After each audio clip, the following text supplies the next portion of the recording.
Welcome and anchor down from the Vanderbilt campus. Jimmy and Zach, JT and Zeke are back with our third annual Vandy basketball season preview, and we're really excited for this season to start.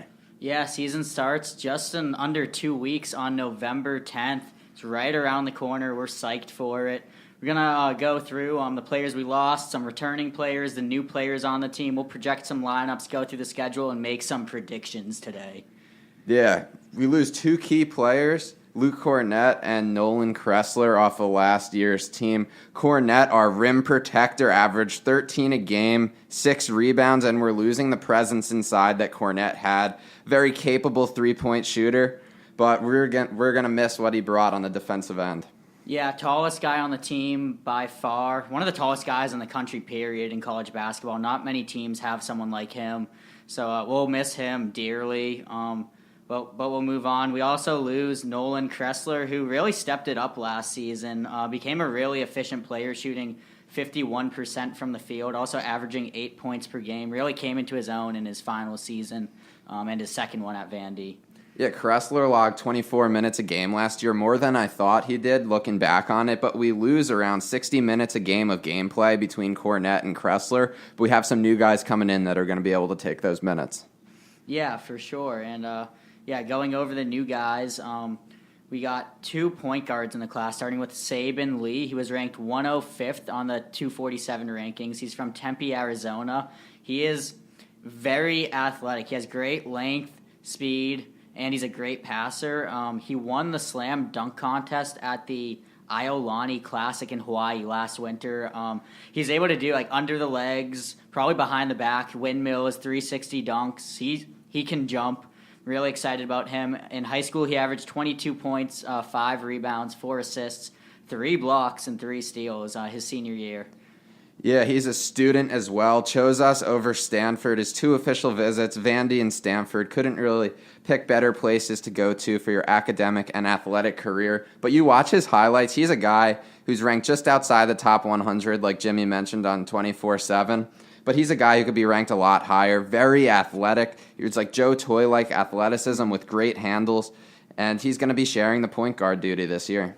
Yeah, tons of raw skills. And the other point guard that we are bringing in is Maxwell Evans. He was ranked 240. I guess he's shooting guard. But the other guard we bring in, he was ranked 244th on the 247 rankings. He's our 4th player from Texas. Oddly, none from Tennessee, but 4 guys from Texas. He also is extremely athletic, so I think this is a sign of the type of guy that Bryce Drew looks for. Yeah, he's got some attitude. He does, yeah. You watch his highlights. There's one where he slowed down on a break just so he could dunk over the guy. He gets up there. He's not the tallest dude, but he has hops. It's the kind of player Bryce Drew's looking for. He's like a power dunker, too. I think he's only listed at 165, something light, but he has some power on those dunks. Really athletic also. In high school, he averaged 33 points, 7 rebounds, 7 assists, 3 steals, and 2 blocks. That's against some pretty good competition, too. So he might be a really underrated guy. I saw one article say that he might be the most underrated freshman in the SEC this year, and that wouldn't shock me. Yeah, I read that he was the best player coming out of the Houston area also. That's big. Yeah, definitely underrated. 2 guards there. Bryce Drew did a great job getting them to come to campus. They're going to be here. They're going to contribute a lot for years to come. 3rd freshman that we have is Ejike Obinna. He's 6'9", 234. He's born in Nigeria, went to high school in Virginia. He's a big dude. We're going to need him to play some decent minutes this year since we're lacking at the big positions. I haven't seen him around campus. I'm hoping he's as tall as advertised. He is tall.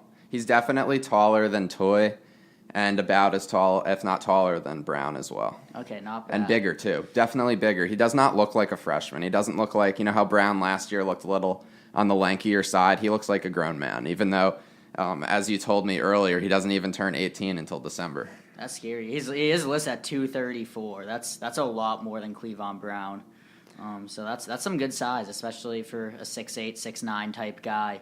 We also return a lot of talent this year. We returned 70% of our points, 70% of our rebounds, more than 3/4 of our assists. But I think we got to start with Matthew Fisher-Davis. He is our leading scorer from last season. He had some ups and downs last year. He only started in 22 of the games, actually. But nonetheless, he led the team in points at just under 14 a game. He also, despite the fact that his three-point percentage went down, he still shot a good 37%. It was down from 45. And his field goal percentage was only 40. But, I mean, most of his field goals are three-pointers. Yeah, he's on the preseason All-SEC second team. And in my opinion, his defense improved dramatically last year. A couple years ago, he was a huge defensive liability. Couldn't really guard anyone. But last year, he's using his length to his advantage, kind of like how Kevin Durant does on defense, even though he's a lankier guy. And he was also more comfortable taking the ball to the hoop, not just a spot-up shooter. So I'm looking for more growth out of Fisher Davis this year in both of those categories. Know that he wants to get drafted this year, and I think we see an attitude change as well. There's a video he posted on Twitter with quotes about everything that people were saying about him, how he had no heart, how he cost us that game at the end when he committed a foul. But if from an outsider looking in, I think there had to be some other stuff going on with Fisher Davis, maybe off the court and stuff that he might have been going through and stuff that he might have been dealing with, because the focus wasn't always there. But when he's focused, he's probably the best shooter in the conference, has the prettiest shot that we've seen in person at the college level. Yeah, and the effort was there on a lot of days last year. Hopefully it's there every single day this year. In a poll that we put on Twitter, 86% of our fans said he would lead the team in scoring. And we have a good quote from Bryce Drew, which is just a testament to the effort he's been putting in lately. He said, "Late at night, you'll hear a ball in the gym because he's in there shooting. His focus is at a different level than what it was last year." Yeah. That's good. I think since that blunder last season, he's coming in with a vengeance. Yeah, he was our leading scorer last year at 13.9 points per game, and I'm looking for him to score even more. You think that Fisher Davis could put up 20 a game this year? I doubt he'd average 20 a game, but I bet there's certain streaks in the season where he's getting 20 a game. Early in the year last year, he was definitely above the 14 that he finished at. Yeah. I think he's going to average at least 18, 19 a game. He's such a great shooter, and his game really has developed each year. If he's able to drive more and he's able to play, he's going to get a lot of minutes because he's going to be able to play the 2 or the 3, and he's probably our best all-around player. I think that he's going to average a lot of points, but whatever it is, we're looking for a big season out of Fisher Davis. Yeah, 28 minutes a game last year, probably 33 or more. Moving on, the next guy is Riley LaChance, the second senior that we'll talk about. He had a really good bounce-back season last year. Obviously, fantastic freshman season, sophomore slump, and pretty solid junior year, extremely efficient. His percentages all around were just phenomenal. All of his big 3 percentages, field goal, 3-point, and free throw, all went up 10% from his sophomore year to his junior year. And I think it's huge now. We're going to talk about Larry Austin later, and we have Sabin Lee coming in, and Peyton Willis, who's also able to play point. That LaChance is going to be able to play off the ball more. I think he's a lot better at the 2 than he is playing the 1. So I think he's going to have an even better year than he did last year. Yeah, completely agree with that. He's going to get a lot of open looks, hopefully. And then the third returning senior, and the most well-rounded and really on the entire team, I'd say, is Jeff Roberson. Probably the most important guy on the team. I agree. Yeah, led the team in rebounds last year with about 7. He's not the tallest guy. He's around 6'6", but he's strong, and he's a great rebounder. His three-point percentage went down a bit last year, but that's also because he was asked to do a little bit more, and he still shot a solid 34% from 3. And that's not his strength, but overall, very efficient player. Yeah, it's tough on him having to guard power forwards all the time because he is probably only around 6'5". He's a big dude. He's pretty ripped, but that's got to take a toll on you, so that's probably why we saw the dip in three-point percentage. But Roberson might play a really interesting role this year. We've been hearing that we might be playing some Warriors ball, as in how they sometimes use Draymond Green at center. We might see Jeff Roberson play some minutes at center and do that fun all the guys can make threes lineup for some of the game against smaller teams, so that's going to be pretty cool to see. Yeah, absolutely. And Roberson is our best defender. Really key guy to the team. Now moving on to the junior, we got Joe Toy, a.k.a. Toy Story. I guess you have something to say about this. Yeah, you said he's not a good shooter. I think midway through his freshman year, and I said, nah, he is a good shooter, but he shot 40% from 3 on his career. So are you willing to give up that Joe Toy is not a good shooter? Not sure. He's not great at the free throw line still, but it was 40%, and it also wasn't a tiny sample size. He took a legitimate number of threes, Yeah. and so 40% solid. He loves those corners. I'm not sure he's a 40% 3-point shooter still, but he's a better shooter than I gave him credit for. Most physically gifted player on the team. I want to see him drive more. I want to see him get some more time too. I thought he was going to play more last year. Yeah. And I think he will play more this year, especially if we see some minutes with Roberson at the 5. He might be the guy that plays the 4. Also could see him playing the 4 some other times as well with the lack of size. Yeah, definitely. On the team. Then we have Jerry Baptiste returning, the biggest guy on the team. He's probably big. the biggest guy at the school. Yes. Not in terms of weight, but just height and muscle. Yeah, he's massive. Yeah, I talked to him in the line. I was getting an omelet, and he was talking about the training in the off season. It sounds like there is a lot of focus on individual development, and especially on his post game. So hopefully we see some of that. Yeah, a lot of the older fans compare him to Festus Ezeli. How when Festus came in, he really wasn't too skilled. He was just really big, and he was able to progress a little bit each year and turn into an NBA player. Baptiste has NBA size. There's no doubting that. We would like to see Baptiste be able to play better defense without fouling. He doesn't really need to score. I don't really care if he scores at all, as long as he can pull down rebounds and play defense without fouling. That would be huge for the team. Yeah, we need his size and presence on the court. Yes. Another big guy that can help him out is Cleavon Brown. He's in his second year. He's a bit raw, but he definitely showed signs of potential last season. Around 6'8". He needs to increase his shooting percentage, but we'll see him playing some 4 and some 5 this year. Yeah, I saw him last week, and it looks like he put on a lot of weight. I think he might have put on like 20, 30 pounds. And I think part of the reason for that is he was lanky, and a part of the reason for that is also, like Jimmy said, he might play some backup center. And if he's able to play the 5, he's a very athletic guy. We'll be able to run a lot with him if he's able to play the 5. Yeah, and he only played 8 minutes a game last year. Expect that to at least It went double. up toward the end of the year, too. Okay. Yeah. Yeah, I'd expect that to at least double. Yes. And Both then at the 4 and the 5. The other sophomore is Peyton Willis. He won't be with us for the first few games of the season, but he has a broken hand. He has a cast on his hand. It's on his shooting hand, which is bad. But he is expected to come back in about a month after the season starts. That's what we've heard. Willis is a guy who can drive to the basket. That's really what he's the best at. He's not a great shooter. I think he only shot around 30% from 3, if I remember right, last year. But he was the only guard on the team that could really penetrate last year. Fisher Davis is more of like a shooting guard, small forward, and he wasn't great at driving to the rim. He was better than he was the year before. And LaChance isn't really a penetrating guard. And we've heard that Willis is taking great strides in the offseason as well. So whenever we get Willis back, that's going to really provide a spark for the offense. Yeah, and he's another good pure shooter on the team.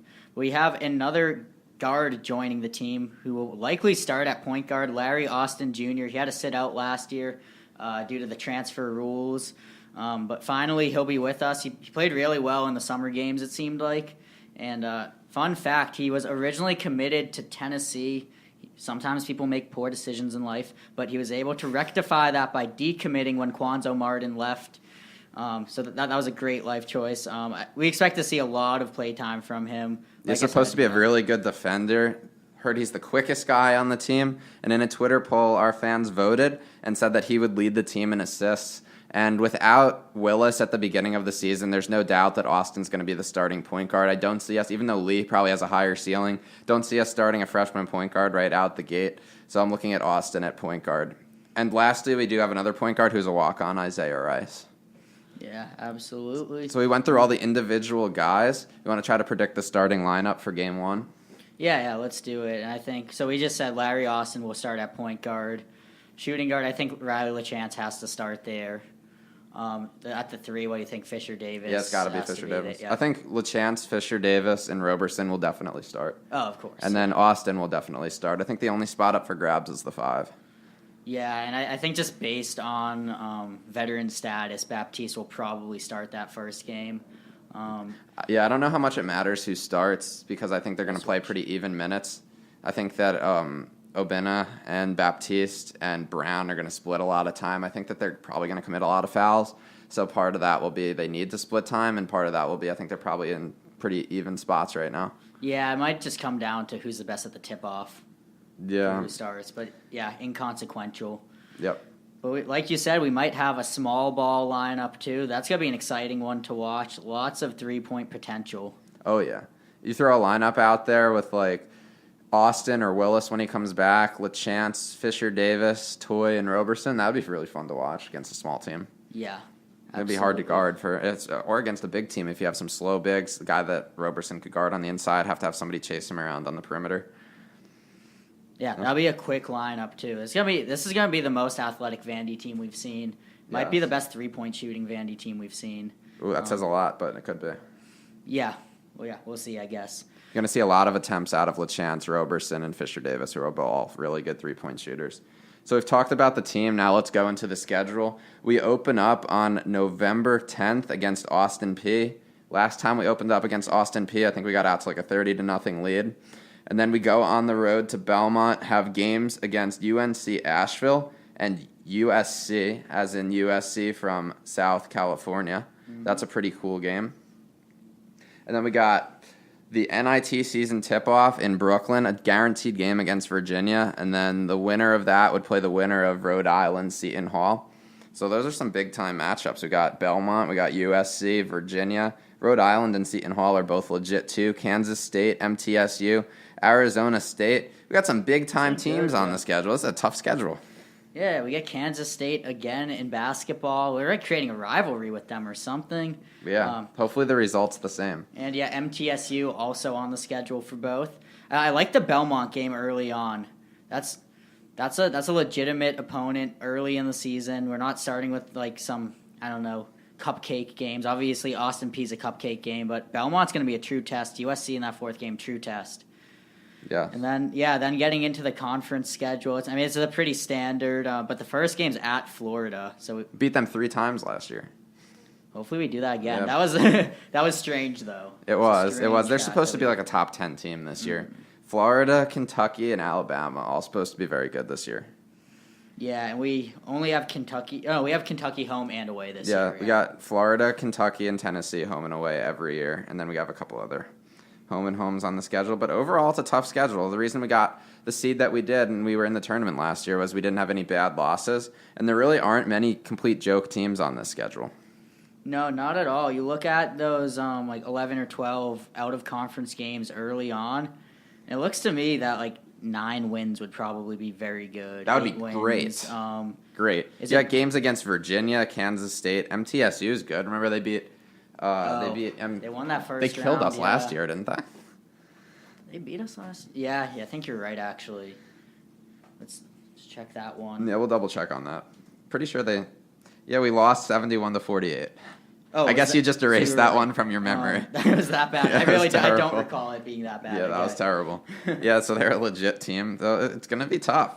I wonder, like, at what point of the season do you think we have, like, our core 5 guys, and do you think that the team, we're going to really be able to, like, judge how this team's going to be? Because I know it's hard at the beginning when they're still trying to figure it out. So is it going to take till conference play to figure that out, or when do you think we're going to know what this team is? I think it's going to be late in the season. Losing Cornette is huge, and we have young guys trying to replace him, young guys with very little experience, and we're going to be testing out different lineups and different size in the lineup. So it's going to be really difficult to, especially find that fifth guy, unless we just start with a small ball lineup. And there's also just a lot of like freshmen and like younger players that have potential, and it would be great to see them flourish, but I don't see that happening too early in the year. Hopefully they kind of get it together later in the season. I think it's a big deal that Austin isn't like a freshman coming in, and we're not going to have like a new point guard who's practicing with the team the whole year last year. I also think it's a big deal that we're going to have him and Lee, 2 point guards that are going to be able to help break the press. Last year, Willis really struggled in that, and LaChance was the only guy who could break the press, and it was still like you're holding your breath when he's taking the ball up. So I think that's the biggest thing that we add, and the biggest thing we lose is definitely 7'2" Luke Cornette, the rim protection that he added. But I do think that those are pretty even trade-offs. I think that if Baptiste, Obina, and Brown are able to be decent inside, we have so much guard play and so much experience coming back that I think we're going to be pretty good. No, yeah, decent would be good for us because that's not supposed to be our strength. We just want the 5 spot not to kill us. Yeah, don't foul out. We just need some size in the game at all times, and hopefully some coordination and some rebounding. That's really all you can ask for, rebounding and not fouling. So Yeah. can I get your prediction on the season?